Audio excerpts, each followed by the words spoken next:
Disebutkan oleh Rasulullah dalam satu hadis, man qama ramadhana imanan wa ihtisaba ghufira lahu ma taqaddama min dhanbih, yang menghidupkan Ramadan dengan ibadah tadi karena Allah, maka akan diampuni dosanya oleh Allah Subhanahu wa taala.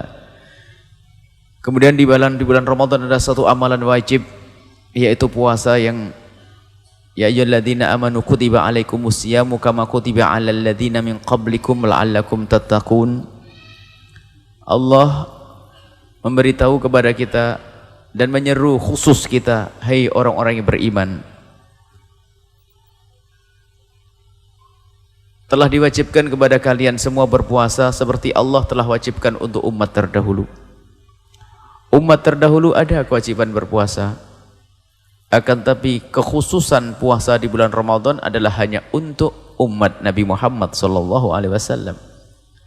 Dan pelipat gandaan pahala pun hanya khusus untuk umat Nabi Muhammad SAW.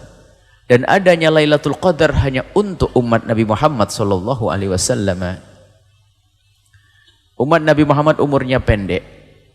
Kalau umat terdahulu Nabi Nuh itu umurnya hampir 1000 tahun. Jadi kalau ada anak meninggal, ada orang umurnya 300 tahun meninggal, itu mereka pada mengatakan masih muda kok mati. 300 tahun. Umur umat Nabi Muhammad antara 6 dan 70. Antara 60 dan 70. Lebih dari itu adalah bonus besar-besaran. Semoga kita mendapatkan bonus yang penuh berkah. Akan tapi biarpun umurnya pendek, tapi Allah memberikan kepada kita yang namanya Lailatul Qadar, dan itu pun bukan sekali seumur hidup kita. Setiap tahun ada Lailatul Qadar, yang malam itu bagi siapapun yang bisa menghidupkan dengan ibadah, maka malam itu lebih bagus daripada malam 1000 bulan.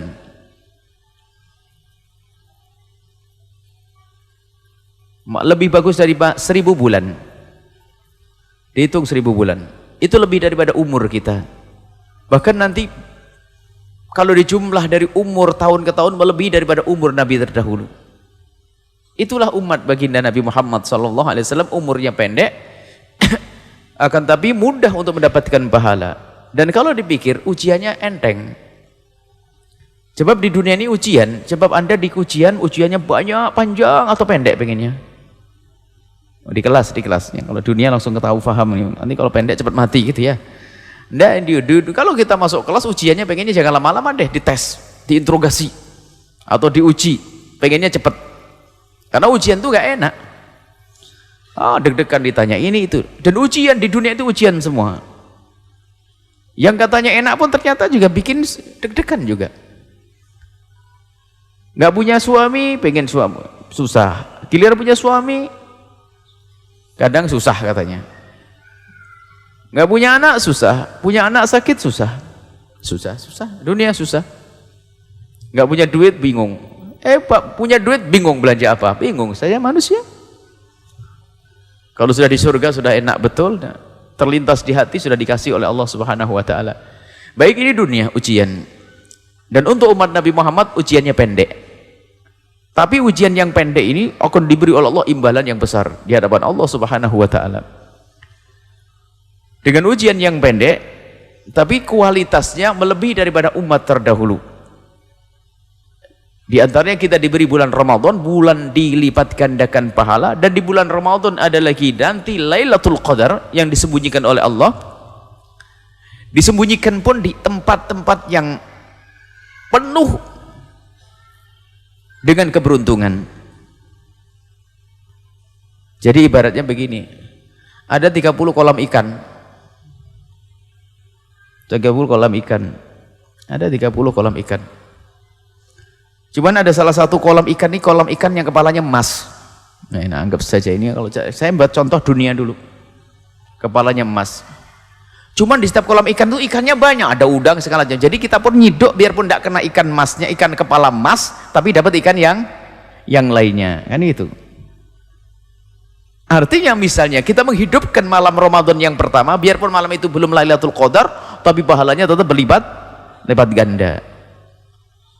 Inilah umat Nabi Muhammad SAW. Malam yang kedua kalau belum ketemu Lailatul Qadar, ternyata kita menghidupkan malam itu, kita mendapat pahala yang berlipat ganda.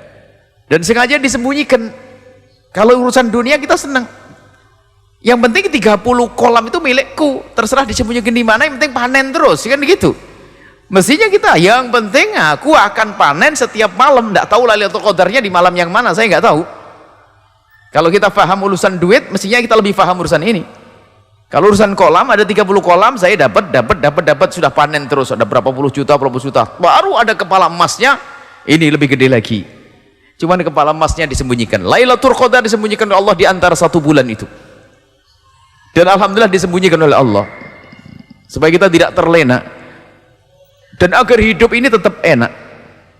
Kalau Lailatul Qadar dikasih tahu oleh Allah tanggal 2 Ramadan, tanggal 20 Ramadan, tanggal 21 Ramadan. Pasar pun berhenti, nggak ada orang di pasar jualan, Anda bingung. Sopir angkot nggak ada, Anda nggak bisa pergi kemana-mana. Karena apa? Semuanya pengen cari Lailatul Qadar. Alhamdulillah disembunyikan oleh Allah biar semuanya berjalan baik. Allah Maha Kasih. Baik. Kemudian Ramadan itu ada namanya puasa. Nah, ini puasa ini wajib.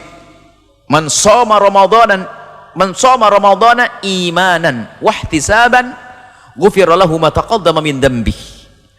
Berpuasa di bulan Ramadan sebab pengampunan dari Allah Subhanahu wa taala. Dan buah puasa adalah ketakwaan, karena puasa itu adalah kita jujur kepada Allah. Dan kita juga ikut merasakan bagaimana keadaan sesama kita yang fakir, yang pernah merasakan kelaparan. Jadi dalam berpuasa itu belajar bagaimana kita mendekatkan diri kepada Allah, sekaligus bagaimana belajar kita baik dengan sesama manusia. Dan itulah hakikat takwa, adalah baik kepada Allah dan baik kepada manusia. Yang baik kepada Allah tidak baik dengan manusia, bukan bertakwa. Mungkin seorang ahli sujud, mungkin seorang ahli puasa, sujud, sholat banyak, akan tapi jika ternyata tidak baik dengan manusia, enggak dianggap bertakwa. Atau sebaliknya, dia baik dengan manusia tapi tidak baik kepada Allah, bohong, dia tidak bertakwa karena dia tidak kenal Allah. Maka dengan berpuasa ini kita belajar. Maka janji Allah, kalau engkau berpuasa benar, la'allakum tattaqun, niscaya engkau akan menjadi orang yang bertakwa. Buah dari yang namanya berpuasa. Maka dari itu, agar kita bisa mendapatkan gelar ketakwaan, yang ketakwaan di tempatnya adalah surga, wasari'u ila maghfirati min rabbikum wa jannatin arduha samawati wal ardu uiddat lil muttaqin. Agar kita mendapatkan pengampunan sekaligus surga yang disiapkan untuk orang yang bertakwa. Yuk kita menjadi orang yang bertakwa dengan berpuasa, agar kita mendapatkan gelar bertakwa. Maka ayo kita benahi puasa kita. Maka hari ini, malam ini kita akan belajar bagaimana kita berpuasa yang benar. Berpuasa harus karena Allah Subhanahu wa taala, karena Allah. Dan puasa ini ibadah yang panjang, pagi sampai sore, bukan sholat 4 rakaat selesai, tidak. Ini puasa. Puasa ini khusus, Allah akan berikan pahala khusus bagi orang yang berpuasa. Semuanya pahalanya dari Allah. Tapi Allah sudah berjanji untuk puasa itu, fa innahu li wa ana ajzibih. Itu spesial itu. Maka aku akan beri pahala yang spesial juga. Artinya begitu, khusus itu berpuasa. Maka mari kita sempurnakan puasa kita. Kita harus punya ilmu berpuasa.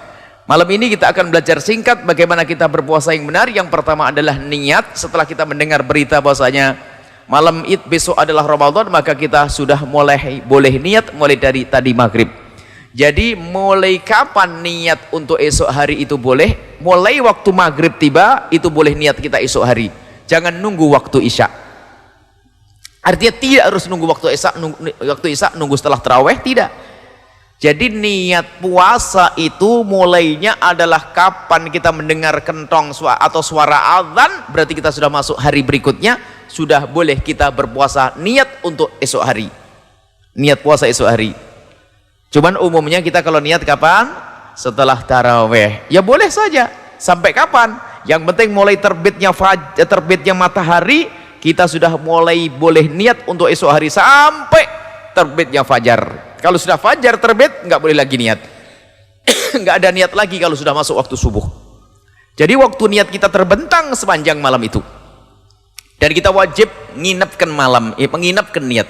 Kita tabyid, wajib kita niatnya di malam hari. Kalau kita lupa tidak niat di malam hari, puasa kita tidak sah. Maka harus niat di malam hari. Dan niat itu cukup dengan hati, dan niat itu mudah. Jangan dipersulit urusan niat. Niat itu boleh, nawaitu shauma ghadin an adai fardhi syahri ramadhana wa hadhihi sanata fardhu lillahi ta'ala. Itu panjang, gak hafal saya, sudah dah. Nawaitu shoma, aku kalau dah hafal panjang itu, aku niat puasa Ramadan, selesai. Ya Allah, saya mau puasa besok, ya Allah Ramadan, selesai. Faham, Allah ngerti. Yang penting Anda bermaksud mau berpuasa esok hari. Nah ini. Niat digampangkan. Kadang-kadang nawaitu shoma hoten dipanjang-panjangin tambah ruwet.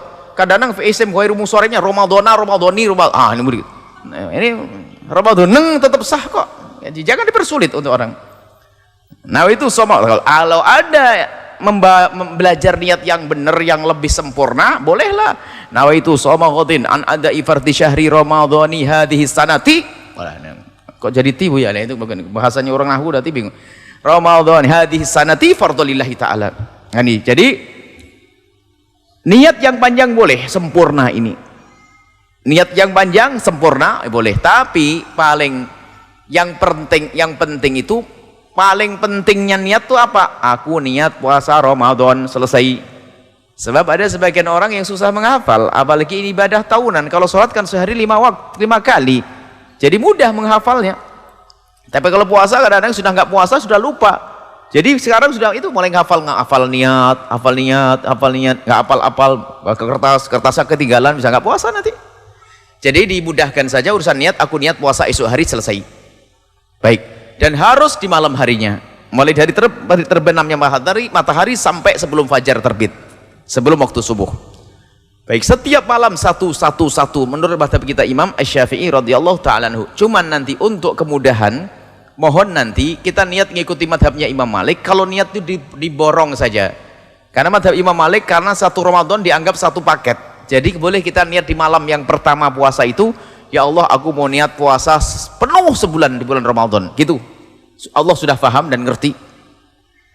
Nanti hari berikutnya kalau Anda masih ingat niat, hendaknya Anda niat. Kalau tiba-tiba Anda lupa, Anda sudah niat ikut madhab Imam Malik rahimahullah ta'ala. Jadi dirapel niatnya, boleh didobel niatnya. Malamnya niat, malam pertama Ramadan aku niat puasa Ramadan sebulan penuh, ya Allah, selesai. Itu dipermudah saja urusan niat. Dan niat itu di dalam hati sudah sah. Tidak usah diucapkan. Misalnya begini, Anda ingat niat, langsung saja dilintaskan dalam keadaan apapun. Dalam keadaan apapun. Bahkan mungkin dalam keadaan Anda di dalam sholat. Kalau sholat, niat sholat batal. Tapi kalau di dalam sholat terlintas di hati Anda ingin puasa, itu sudah sah niat Anda. Misalnya, saking begitu pentingnya niat, jangan sampai ketinggalan. Makanya niat pun boleh habis buka, Allahumma laka sumtu, selesai. Setelah itu apa? Selesai, langsung baca niat, boleh sah. Atau nunggu tarawih sah, atau nunggu sahur sah, selesai. Ini masalah niat saja. Kemudian setelah Anda niat, Anda harus menjauhi segala sesuatu yang dilarang agar sah. Jadi puasa itu adalah menahan diri dari hal yang membatalkan, mulai dari terbitnya fajar shadiq, masuk subuh maksudnya, sampai terbenamnya matahari. Menghindarkan diri kita dari hal-hal yang membatalkan puasa. Maka setelah itu kita wajib belajar apa sih yang membatalkan puasa. Apakah membatalkan puasa cukup tidak makan saja? Oh tidak. Dan batalkan puasa ada yang batalkan secara lahir dan batalkan secara batin. Kita akan bicara tentang yang membatalkan puasa secara lahir sehingga hukum puasa menjadi tidak sah, yaitu ada 9 hal yang membatalkan puasa. Ini sudah sering kami ulang-ulang, dan juga bersama seringnya sebagian kita lupa, maka begitu juga kami akan mengulang-ulang.